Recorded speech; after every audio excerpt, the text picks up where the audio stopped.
Hola, ¿cómo están? Ecuador ha celebrado elecciones y fueron bastante reñidas. La candidata a Revolución Ciudadana, Luisa González, se ha medido codo a codo con el candidato presidente Daniel Noboa, a lo que muchos han calificado como un empate técnico. Ambos han pasado una segunda vuelta y se celebrará el 13 de abril. Poco a poco, además, se va dibujando el mapa político en esa nación con los resultados a la Asamblea Nacional. ¿Pero qué está en juego? ¿Qué escenario se abre? Vamos a analizar los hechos hoy en el mapa. Bienvenidos.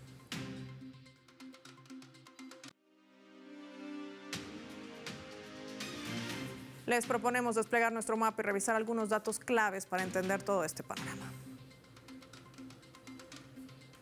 Ecuador decide su futuro. Vamos a desplegar nuestro mapa mundi, identificar a esta nación suramericana situada en la región noroccidental, compuesta por 24 provincias, limita al norte con Colombia y al sur con el Perú, al oeste con el Océano Pacífico y por medio de su mar territorial correspondiente a las Islas Galápagos también posee límites marítimos con Costa Rica. Tiene una superficie de 256.370 kilómetros cuadrados y una población de más de 18 millones, según el último censo del año 2023. Para estos comicios, más de 13 millones estaban convocados a las urnas. Su ubicación geográfica le brinda una riqueza única de fauna, flora y ecosistemas que se van extendiendo desde la costa hasta la selva amazónica y los Andes. Entre los recursos naturales, el país también destaca por sus bosques con una gran variedad de árboles maderables que proveen también vital suministro para la construcción, fabricación de muebles y otros usos. Cuenta con 31 sistemas hidrográficos conformados por 79 cuencas y más de 2.000 ríos y arroyos. 24 de estos sistemas drenan hacia el Océano Pacífico, mientras que otros 7 en la región oriental. Los suelos fértiles permiten el desarrollo de una próspera agricultura, base de una seguridad alimentaria que debería tener el país. Ese es un punto clave también para subrayar. De igual modo, tiene yacimientos en diversos minerales como oro, cobre, petróleo y gas natural, aunque también cuenta con reservas considerables de cobre, hierro y plomo que representan una fuerte importante de ingresos para la nación. Es decir, hay ingresos también por esos rubros. ¿Qué ha pasado este domingo? También lo vemos reflejado en nuestro mapa. Las elecciones generales que se han desarrollado para elegir presidente y vicepresidente, asimismo a miembros de la Asamblea Nacional y 5 al Parlamento andino. Según la página oficial del Consejo Nacional Electoral, actualizada hasta las 9:30 hora local de este lunes, al 92.04% del escrutinio de los votos. Ahí tienen al candidato presidente Daniel Noboa con el 44.31% y a la candidata Luisa González de Revolución Ciudadana con el 43.83%. También esto está siendo marcado por la tendencia que podría modificarse de acuerdo a la actualización también de datos. Sin embargo, en la última comparecencia en conferencia de prensa, el CNE ya confirmaba que había una segunda vuelta el próximo 13 de abril. Los otros candidatos de los 16 que se han medido en esta contienda está Leonidas Issa del Movimiento Pachacuti, que conseguía ese 5.26%. Y sabe que 7 curules también hasta el momento dentro de la Asamblea Nacional. Todo esto marcado, por supuesto, con una participación que habría superado el 83.38% según proyecciones preliminares que daba el CNE tras su última comparecencia, lo decimos, casi a la medianoche del día domingo. Todo esto vamos a analizarlo con nuestros invitados.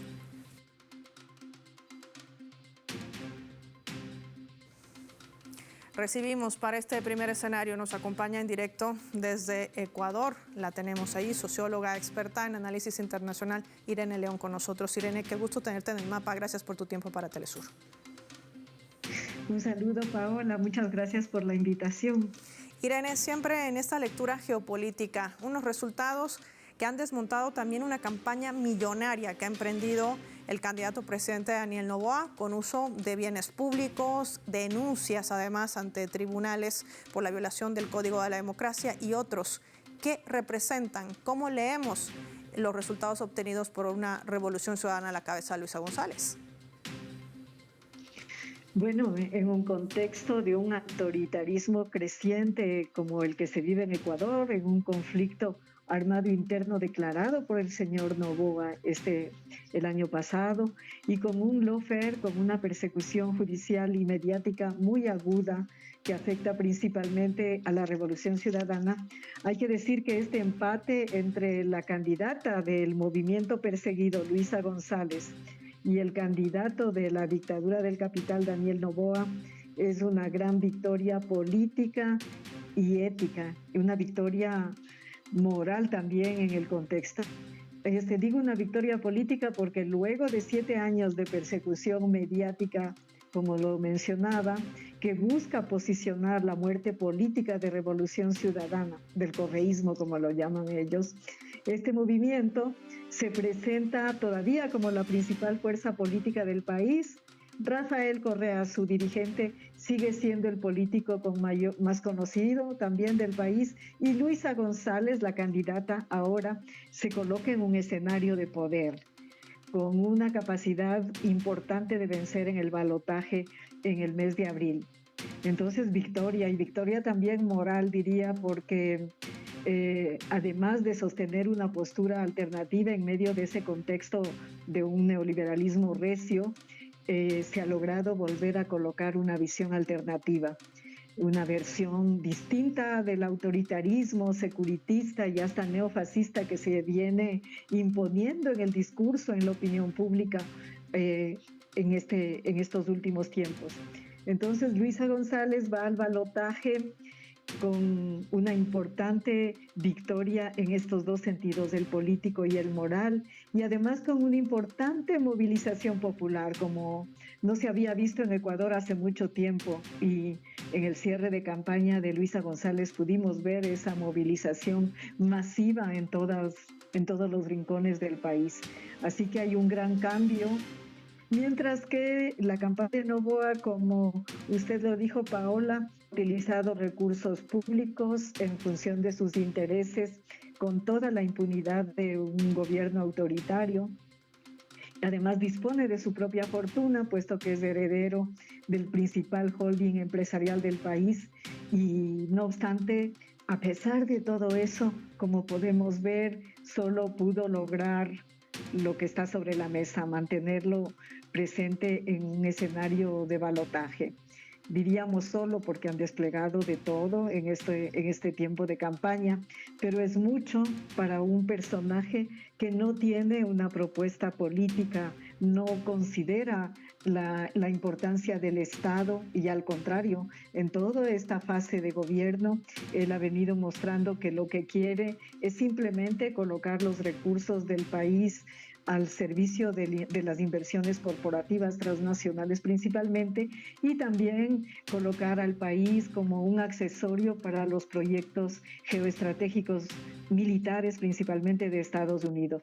Así que vamos a balotaje con muchas expectativas aquí, porque como relataba, el país se movilizó de manera significativa, se levantaron las alternativas que estaban como un poco opacadas por esta gran movilización mediática que tiene la derecha en el país, y hay disposición al cambio, a un cambio positivo, no a un cambio como el que propuso Noboa hace un tiempo. Esperamos con optimismo abril. Esto también, de alguna manera, lo que nos dice nuestra invitada Irene León es que se ha desmontado esa estrategia de intentar desaparecer a la fuerza política Revolución Ciudadana. Al contrario, se ve más fortalecida con el resultado de las elecciones del 9 de febrero. Y en estos escenarios, Irene, que se abren, que van a medir, sin lugar a dudas, va a tener un peso también en este mapa político, porque la provincia de Manabí, por ejemplo, ha sido una de las últimas en ingresar en conteo. Y esto también desmonta toda esa estrategia de miedo y de noticias falsas, del supuesto robo de recursos al momento del desarrollo de ese lamentable hecho de terremoto. Sin embargo, la gente del lugar ha decidido optar por una opción que no es la del actual gobierno. Todo esto marca también el sentimiento de una población que acudió a las urnas. Y yo te pregunto en este planteamiento lo siguiente: ¿qué ha pesado más dentro del electorado? ¿Qué crees que ha pesado más dentro de esta triple crisis, no solamente política, sino también económica y social? Una nación que tiene cortes de energía eléctrica por más de 14 horas y el Ecuador no es un país bloqueado. Así es, yo creo que ha pesado esta capacidad que ha tenido Luisa González de volver al pueblo. Ella se ha acercado al pueblo, ha recorrido el país de modo intensivo y de hecho no solo en campaña, antes ya lo había hecho y en la campaña se ha reforzado esta presencia y eso es importante. Eso por un lado. Por otro lado, como lo señalas, Ecuador vive una crisis múltiple.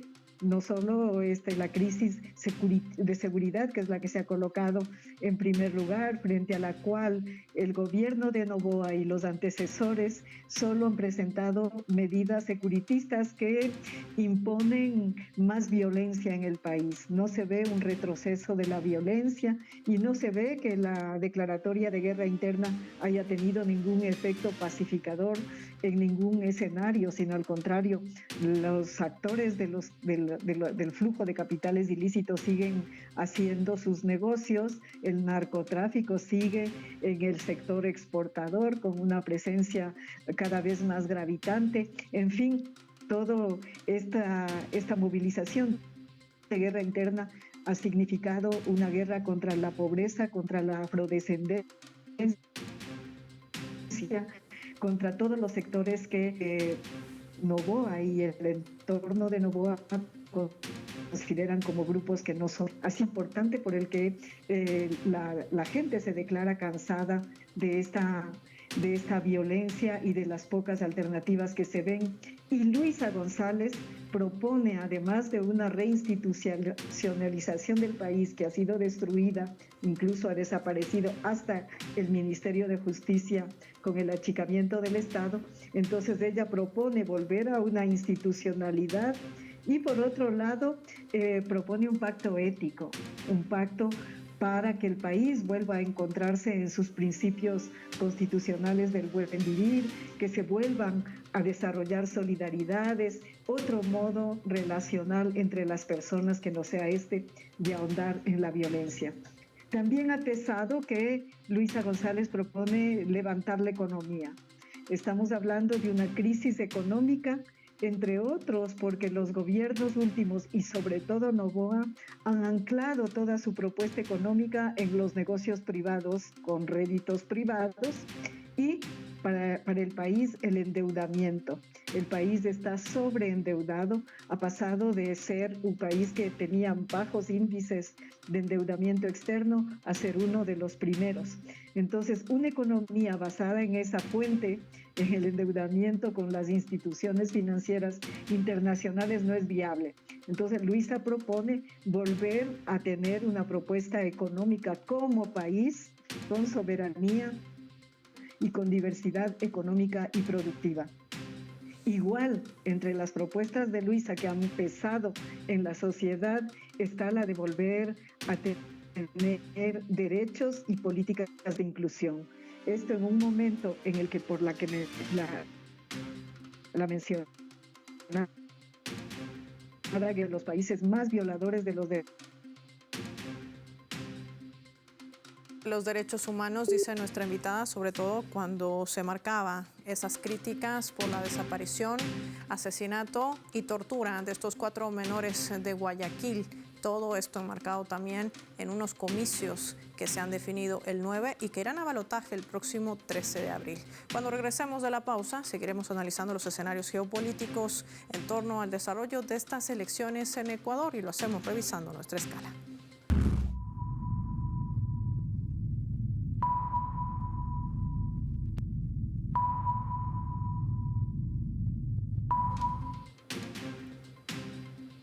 Esta vez a través del portal web que lo vamos a colocar en la pantalla del mapa de Extra, así está titulando. Exit Poll Ecuador 2025. Así reaccionaba Luisa González, la candidata a Revolución Ciudadana, a los primeros resultados. Tras conocerse los resultados de ese primer Exit Poll de la empresa Estrategas de Diego Telo, que colocó a Daniel Noboa así como ganador en la primera vuelta de las elecciones de este domingo 9 de febrero. La candidata a Revolución Ciudadana, Luisa González, retuiteaba un mensaje publicado en la plataforma X, que por el presidente Rafael Correa, quien cuestionó también la veracidad de los resultados de estos Exit Poll. El mensaje de Correa, que fue compartido por la candidata, afirmaba: saben que es mentira, este es el Exit Poll del gobierno. En 45 minutos tendremos los resultados de nuestro conteo rápido. De acuerdo con esta encuestadora, Daniel Noboa ganaba las elecciones supuestamente con un 50.12%. Estas noticias han generado revuelo por la utilización de este tipo de encuestadoras que generan desinformación entre la población, pese a que el CNE más tarde salía a decir que debían esperar los resultados oficiales, lo que generaba también parte de esa campaña mediática que ha denunciado la Revolución Ciudadana de tratar de doblegar la conciencia y la reafirmación de los votantes, creando escenarios falsos o globos de ensayo en medio de la contienda electoral. Lo cierto es que habrá un balotaje el próximo 13 de abril y serán medidos allí la candidata a Revolución Ciudadana Luisa González y el candidato de Acción Democrática Daniel Noboa. Ya volvemos.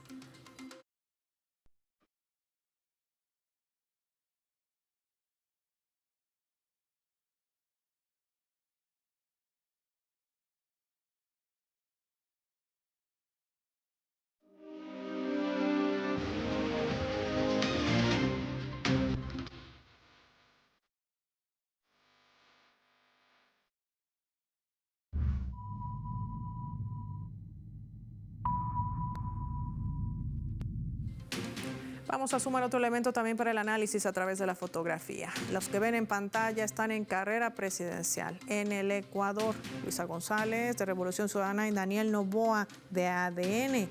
Y es que en esta nueva fase, Luisa González y Daniel Noboa deberán redefinir sus estrategias para captar el voto de los ecuatorianos que en primera vuelta optaron por otras opciones.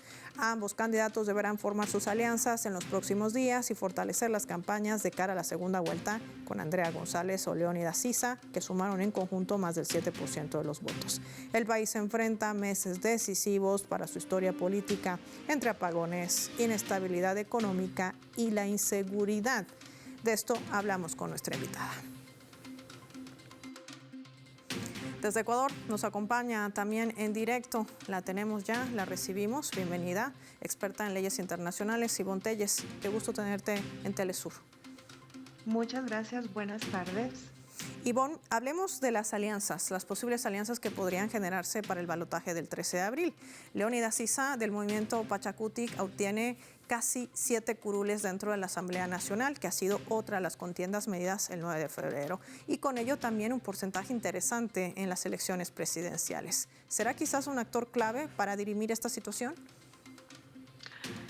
Creería que podemos anticiparlo, en efecto. Sin embargo, hay que tener en cuenta que, primero, bueno, la votación que tiene Leónidas Sisa es un porcentaje importante, considerando también que el resto de candidatos estuvieron en menos del 1%, entonces esto ya refleja una tendencia. Hay un voto duro, de todas maneras, fiel del indigenismo dentro del país, que se ha mantenido firme con esta propuesta, en este caso de Pachakutik. Ahora, esta diferencia mínima, hay que considerar dos cosas. Creo que por un lado, tener en cuenta que desde el 2017 no se había roto el techo clásico del voto duro del correísmo como se rompió el día de ayer, es decir, se supera ese 30% en el cual más o menos habíamos tenido una estabilidad. Esto ya denota una fragmentación del voto y adicionalmente tenemos la posibilidad de captar estos votos, ¿no? que representa Leónidas Sisa. Ahora, en declaraciones previas todavía creo que no son de ninguna manera concluyentes.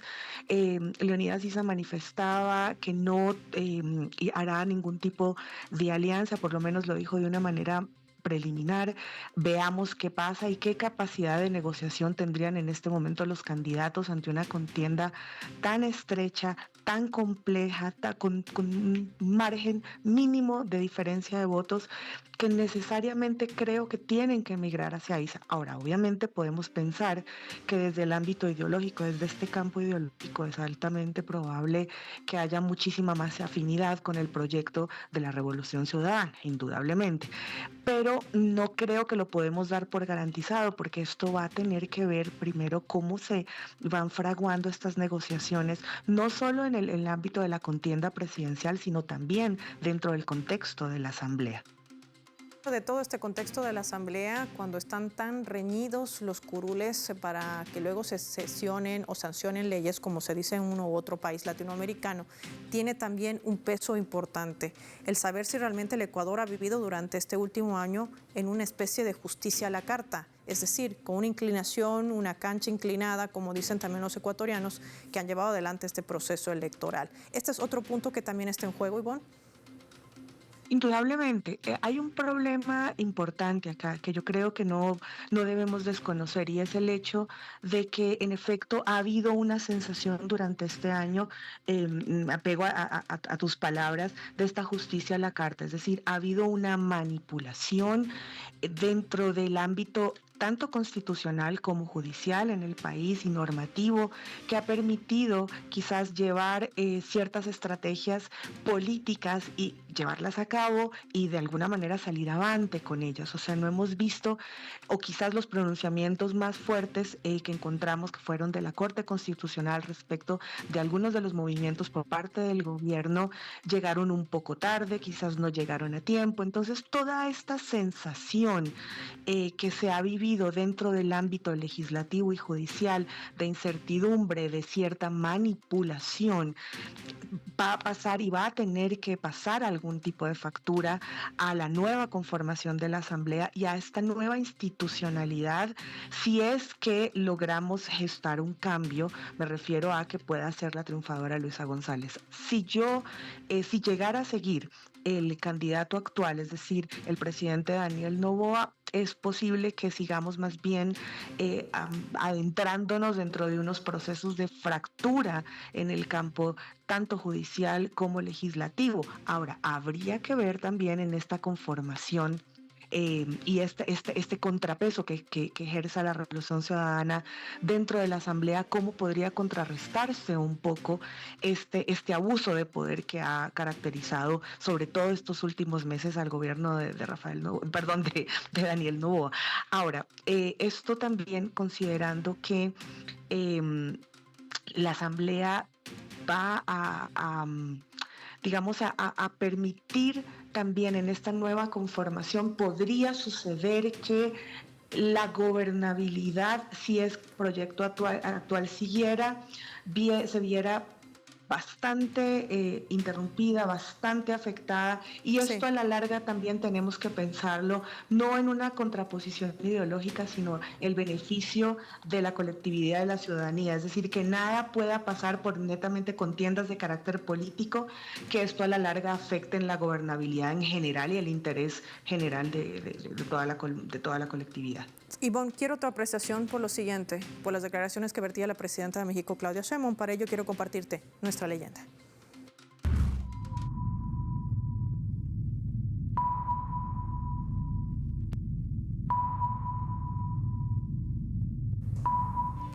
Hoy en su conferencia habitual matutina, la mañanera, como le llaman los mexicanos, la presidenta de México sentenciaba esto a propósito de los resultados en las elecciones de Ecuador. Ojalá en Ecuador pronto griten presidenta con A y se puedan restablecer las relaciones México-Ecuador.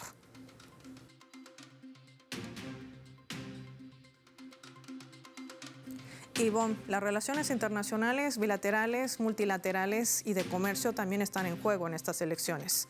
Esa relación abruptamente rota por el asalto de la Embajada de México en Quito marcaría un punto de inflexión, con aranceles además del 27% que afecta más a los ecuatorianos que a los mexicanos. Pero ¿hasta qué punto es la pregunta? ¿Estará dispuesto el Ecuador de seguir aislado?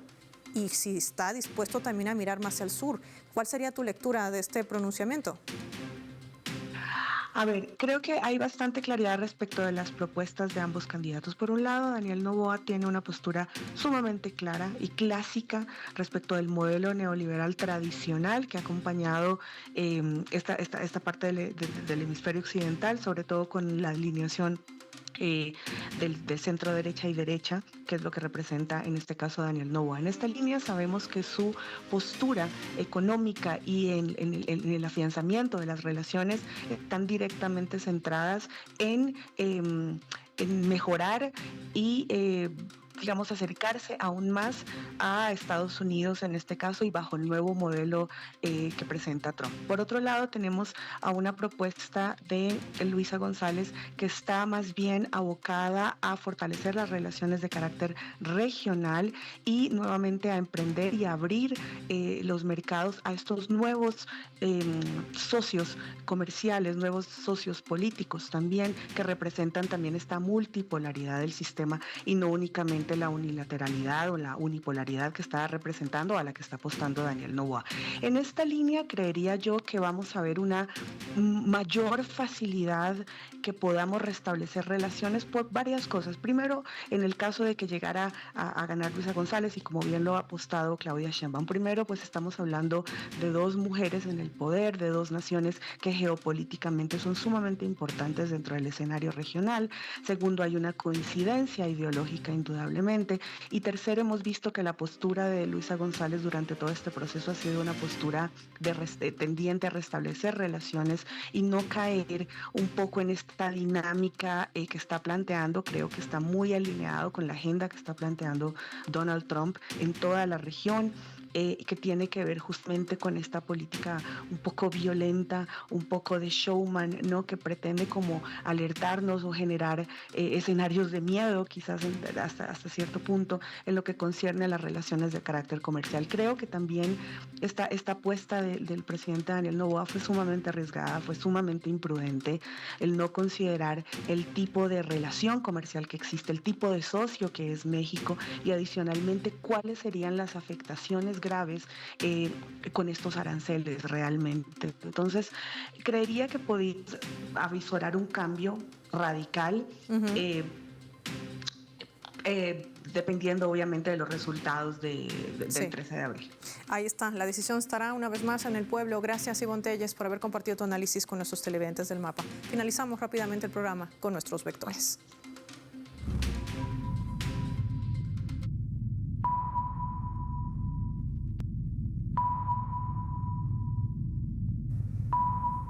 Nuestro radar en el mapa hoy nos refleja las tres claves sobre este tema. 1. Resultados. La Revolución Ciudadana, con su candidata Luisa González, logró desmontar la millonaria campaña que hizo el candidato presidente Daniel Noboa, pese a los cuantiosos recursos públicos y mediáticos. La población se ha inclinado con fuerza hacia la propuesta de revivir al Ecuador. Aún queda por definir las actas de inconsistencias que oscilan en un 6.27% y que la justicia resuelva las denuncias de violación del Código de la Democracia.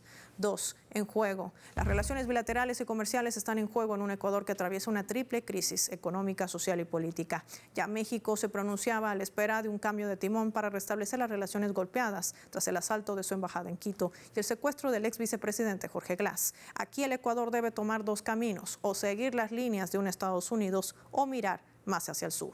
3. Alianzas. Este será un punto clave para la segunda vuelta del 13 de abril, aunque según los resultados que van actualizándose, habría un empate técnico de 68 curules para la Revolución Ciudadana y Luisa González con 67. Para ADN de Noboa, los 7 curules de Pachacutic de Leónidas Sisa podrían inclinar esa balanza para la aprobación de normativas. ¿Estarán listos los ecuatorianos para dar ese paso de unidad y dejar de tener una justicia a la carta?